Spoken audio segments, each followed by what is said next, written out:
Singer Saindhavi அவர்கள் GV பிரகாஷை பிரிஞ்சதற்கு இதுதான் காரணமாக இருக்குமோ அப்படின்னு ஒரு வீடியோ இப்போ சோசியல் மீடியாவில் பயங்கர ட்ரெண்டிங்காக போய்கிட்டு இருக்கு.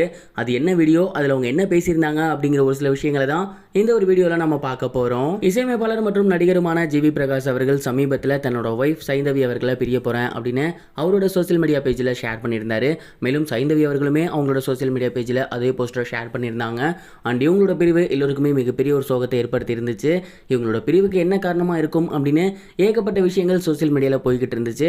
இந்த ஒரு நிலையில் சமீபத்தில் ஒரு வீடியோ பயங்கர வைரலாக போகுது. அதில் சைந்தவி அவர்களும் ஜிவி பிரகாஷ் அவர்களும் ஒரு இன்டர்வியூ அட்டன் பண்ணியிருக்காங்க. அந்த ஒரு இன்டர்வியூவில் சைந்தவி கிட்ட ஆங்கர் என்ன கேட்குறாங்கன்னா, உங்களோட கணவர் நடிக்கிறத பற்றி நீங்கள் என்ன நினைக்கிறீங்க அப்படின்னு கேட்டிருந்தாங்க. அதுக்கு சைந்தவி என்ன பதில் சொல்லியிருந்தாங்கன்னா, உண்மையிலுமே என்னால் நம்பவே முடியலை, அவர் இசையமைப்பாளர்னு மட்டும்தான் எனக்கு தெரியும், ஆனால் அவனுக்குள்ளே நடிக்கிற திறமை இருக்குது அப்படின்னு என்னால் நம்பவே முடியலை. அண்ட் அவரோட முதல் படம் பார்க்குறதுக்காக நான் ரொம்பவே ஆசையாக போயிருந்தேன். ஃபர்ஸ்ட் டே ஃபர்ஸ்ட் ஷோக்கே போயிருந்தேன். அப்போ அந்த படம் தான் டார்லிங். அந்த படத்தில் ஒரு சில காட்சிகள் இருந்துச்சு. அண்ட் ஹீரோயின் கூட நெருங்கி பழகிற காட்சிகள்லாம் இருந்துச்சு.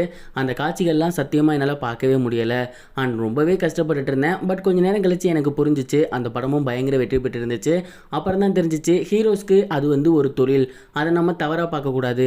இவங்களுக்கு எப்படி அங்கே நடித்து கொடுத்துட்டு வீட்டுக்கு வந்தால் நான் இருக்கணும், அதே மாதிரி ஹீரோயின்ஸுக்கும் அவங்க வீட்டில் ஆளுங்க இருப்பாங்க. அந்த ஒரு விஷயத்த நான் நல்லாவே புரிஞ்சுக்கிட்டேன். ஆனால் அதுக்காக ஜிவி மற்றவங்க கூட நடிக்கிறது எனக்கு பிடிக்காதுன்னு இல்லை. பட் அது கொஞ்சம் பொசசிவாக தான் எனக்கு இருக்கும், போக போக கண்ட்ரோல் பண்ணிக்குவேன் அப்படிங்கிற மாதிரி ஷேர் பண்ணியிருக்காங்க.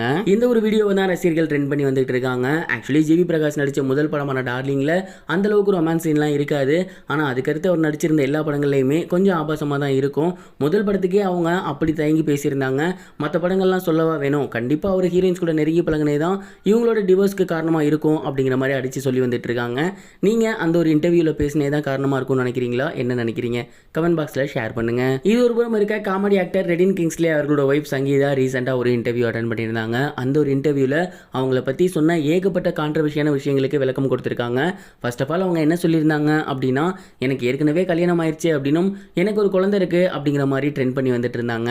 ஆக்சுவலாக அது எங்கள் அண்ணனோட குழந்தைங்க, அந்த குழந்தைங்க கூட தான் நான் அதிகமாக என் டைம் ஸ்பெண்ட் பண்ணுவேன். அண்ட் அது என் குழந்தைன்னு சொல்லிட்டாங்க. ஓகே, என் அண்ணன் குழந்தை என் குழந்தை மாதிரி தானே அப்படின்னு நானும் அதை விட்டுட்டேன். அதே நேரம் கிங்ஸ்லேவை நான் பணத்துக்காக தான் கல்யாணம் பண்ணேன் அப்படிங்கிற மாதிரி சொல்லிட்டு இருக்காங்க. உண்மையிலேயே அது ஏற்றுக்க முடியாத ஒன்றா தான் இருந்துச்சு. ரெடினே காசுக்காகலாம் நான் கல்யாணம் பண்ண கிடையாது. அண்ட் நானும் இல்லாத வீட்டு பொண்ணெல்லாம் கிடையாது. நாங்களும் வசதியான ஃபேமிலி தான். ரெடின் கிங்ஸ்லே கூட பழகினது, ஒர்க் பண்ணது ரொம்பவே பிடிச்சிருந்துச்சு. அண்ட் அவரோட கேரக்டர் எனக்கு ரொம்பவே பிடிச்சிருந்துச்சு. அதனால தான் நாங்கள் 2 பேரும் மேரேஜ் பண்ணுமே தவிர மற்றபடி காசுக்காகவோ மற்ற எதுக்கோ நான் அவரை மேரேஜ் பண்ணலை. அண்ட் இதெல்லாம் எல்லாத்துக்கிட்டையும் போய் சொல்லிக்கிட்டே இருக்க முடியாது. அதனால தான் நான் ஃப்ரீயாக விட்டுட்டேன். பட் அப்படியே அமைதியாக இருந்தால் அதை அவங்க அட்வான்டேஜாக எடுத்துக்கிறாங்க அப்படின்னு ஷேர் பண்ணியிருந்தாங்க. இவங்க பேசியிருந்த வீடியோ இப்போ சோசியல் மீடியாவில் ரொம்பவே வைரலாக போய்கிட்டு இருக்கு. இது வரைக்கும் கனெக்டிங் டிவிக்கு சப்ஸ்கிரைப் பண்ணனா மறக்காமல் சப்ஸ்கிரைப் பண்ணிக்கங்க. உடனடி அப்டேட்ஸ் பெறுவதற்கு நோட்டிஃபிகேஷன் பெல்லையும் கிளிக் பண்ணிக்கங்க.